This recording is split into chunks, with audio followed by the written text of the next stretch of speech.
Ladies, take control and empower your car buying experience. Buying a car as a woman shouldn't feel intimidating. It should feel empowering. In this guide, I'm going to give you the tools to walk into any car dealership and own the process with confidence. Number one is you got to remember that you're in complete control. As a consumer, they need your business more than you need them. And you have to remember that. There's plenty of car dealerships in this world that you can get treated fairly and respectfully. But you have to go in this as a partner shop. You can't go in there with preconceived notions, negative thoughts, and ego, anything like that. Yes, you have to be prepared, which is why you're watching this video, but going in with a negative connotation will only continue that negative throughout the entire process. And never feel like you're asking for too much. You are the customer. Ask for exactly what you're looking for because you deserve to get what you want. Let them know why you choose to work with them. I think this is so important because, again, I've said this for years and years and years.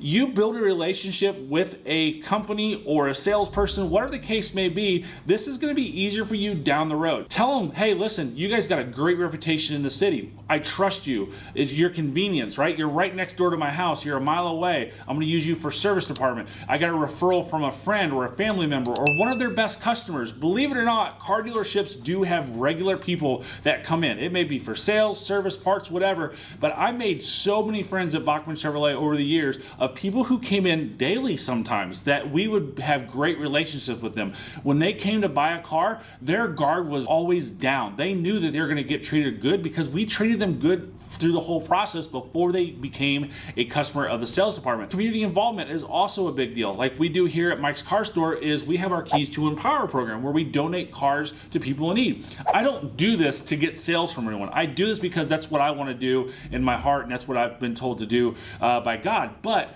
we have people come in here all the time and say, listen, we know that you do this for the community and we really want to be a part of that. And that is a huge deal to let them know. And of course, you always have to keep in mind that the dealerships are competing for your business. So don't be afraid to shop around if you're not satisfied with your experience. Number two is probably the biggest thing that's going to make sure that you have a good buying experience and that you're making the right decision. And that's do your research. There's so many people who don't do the research or do it the wrong way. So the very first thing is you need to find out what's important to you in your next automobile. I love the acronym SPACED, and that stands for safety, performance, appearance, comfort, economy, and dependability. And each person is going to check off multiple or just single ones of those that's important to them. If you keep your car for a long time, dependability is probably at the top of your list. If you make a long commute, economy, getting good fuel economy is probably at the top of your list. You're probably not going to buy a car that gets 12 miles to the gallon or a truck or whatever the case may be. So for someone like myself, I'm an empty nester. It's just me and my wife at home. So I'm all about performance and appearance. I like things that go fast. I like things that are loud, and I like things that look good.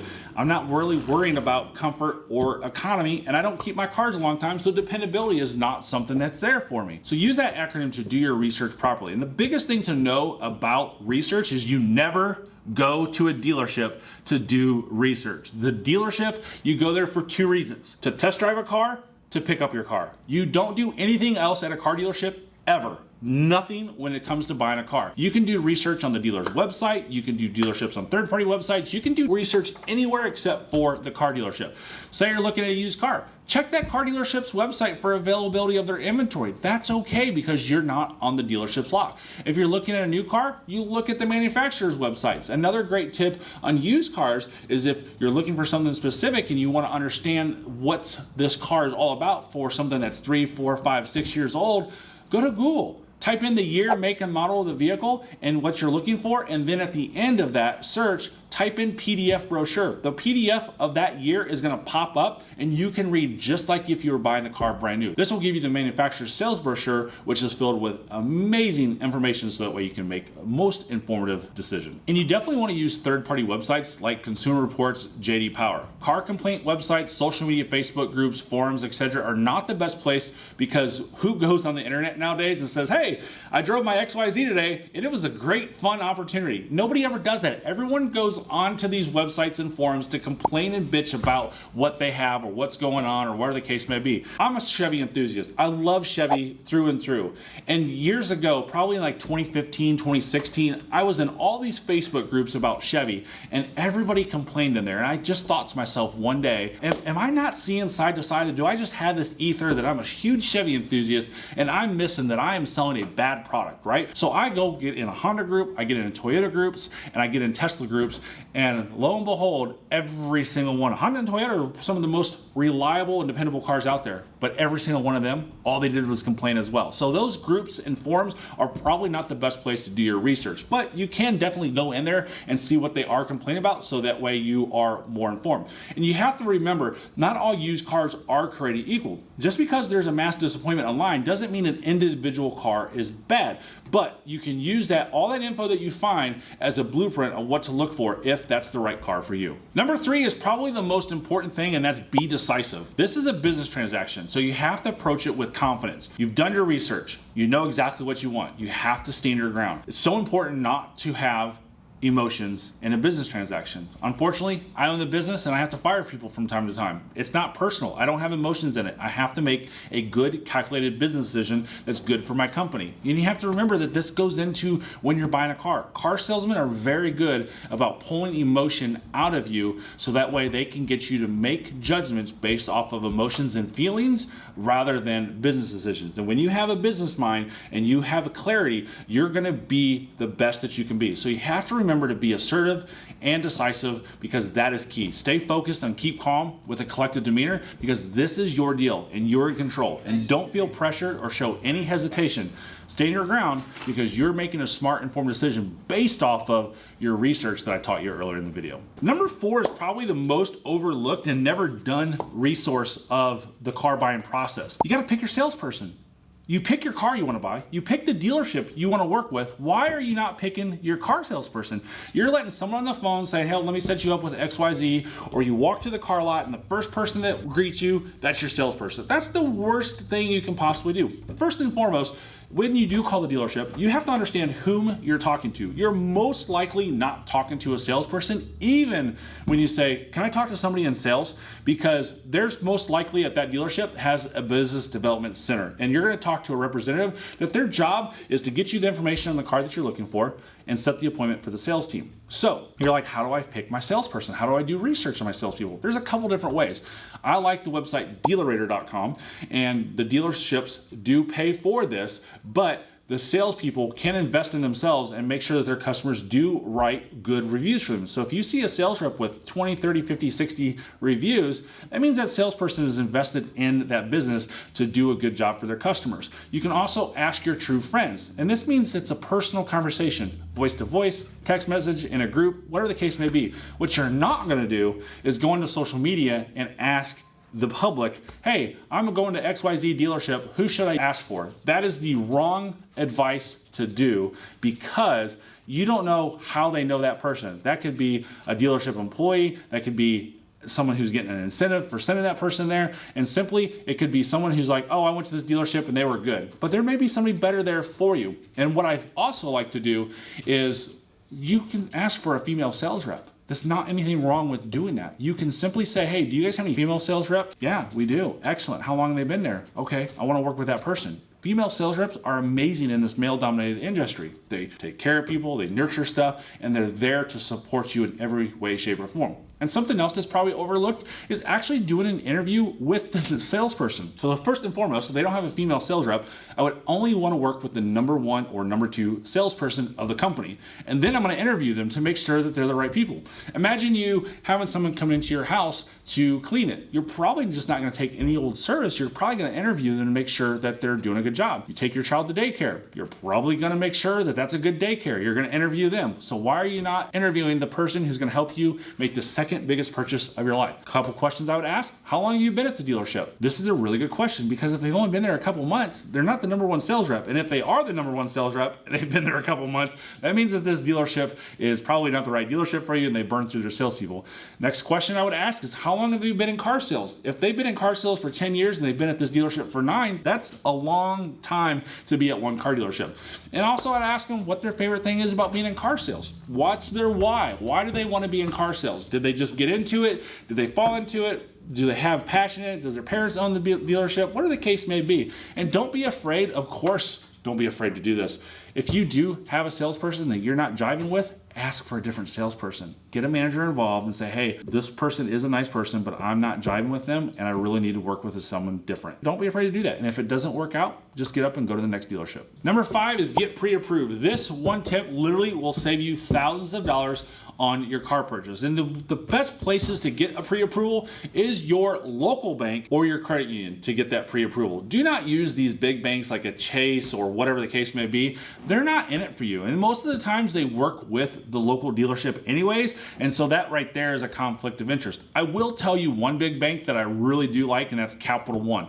They're a great resource to get a good rate, but also the dealership, once you have a pre-approval from Capital One, they can't negotiate or change anything on you. It's set in stone through their Capital One Auto Navigator program. So with all your research, you've picked out the vehicle. So make sure you use the VIN and give that to your bank so that way they do all the underwriting process correctly. Because just because you're pre-approved doesn't mean that you can just go in and buy a car. They do have underwriting guidelines that you have to abide to. Loan to value, payment to value, maybe your max payment, something like that. There's all sorts of stipulations. If you have a trade-in and if you got negative equity, they may not loan $50,000 on a $30,000 car, right? So you have to know their guidelines so that way you can use that pre-approval to your advantage. Another reason that you want the pre-approval is because things can be swayed in ways that benefits the dealership. Dealers only push you in directions to financially benefit them, not you. Being pre-approved allows you to have the upper hand and you can use that pre-approval to negotiate better interest rates and terms on your loan. And most importantly, don't be afraid to walk away if things are going south. I've said this already in a couple times in this video, but never use the term, I need to think about it. Be blunt, be straightforward to address your concerns to the deal you want. Remember, we're being decisive, we're being assertive. Everyone says, I need to think about it. We know in the industry that when you need to think about it, that's just a way of saying no. We know that. So when you say, I want to think about it, now they're getting their defense up and they're ready for a fight, which makes a horrible buying experience for you because they're trying to find out why you're saying no. So if you can be blunt and straightforward to address your concerns, it's going to allow you to get the deal you want. Number 6 is get a third-party inspection. Listen, there's nobody in the country that inspects a car better than Mike's Car Store here in Georgetown, Indiana. We do a 172-point inspection on every single car. I don't care if a car's got 280,000 miles or it's got 10 miles. I'm doing a 172-point inspection, and the only manufacturer that I know of that beats me is Mercedes-Benz. So get the vehicle inspected to ensure you're making a smart, informed choice. It's okay if you're not a car expert. Many people aren't, but don't hesitate to mention that you'd like a professional opinion to help you feel confident about your decision. Some dealers don't want you to do this, and that's a big red flag. So make sure you let them know that you need to have this done so that you can make a well-informed decision, and if you can't, that's a deal breaker. The biggest tip about the third-party inspections, though, is before you choose a car, make sure you already have a selected trusted mechanic for that third-party inspection. It's important to talk to them ahead of time to understand what they'll check, the cost involved, and any recommendations they might have.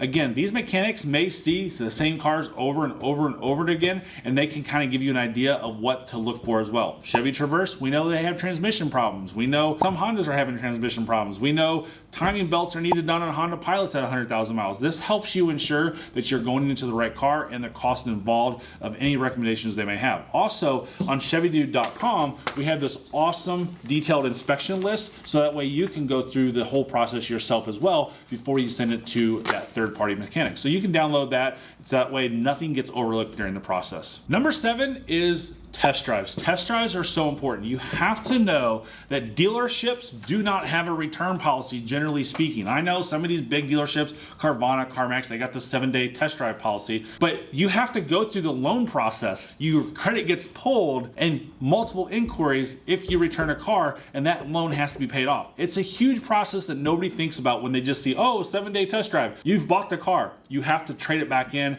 and get all your money back, and the loan has to be paid off. So make sure you take an extended test drive. And I'm not talking a couple miles, I'm talking 15, 20, 30-minute test drive. You can go an hour, that's great, because you do not have the right to return this car. You do not have the right to rescind or cancel a contract. When you sign a bank contract, you most likely are signing or initialing by, there is no cooling off period. So when you buy a car, you buy a car. And one of the biggest mistakes that people do is not going on a long test drive and they find out that the seats are hurting their back, or on a used car down the road a check engine light comes on or anything like that. A drive cycle is going to be about 30-minute test drives. So make sure you test drive that used car for 30 minutes, so that way if a check engine light is going to come on, it's most likely going to come on with that period of time. And the number one tip that I can give you is make sure you subscribe to this channel, because I'm a real dealer giving you tips to ensure that you get the best deals regardless if it's new or used. And watch these two videos right here because they'll save you thousands.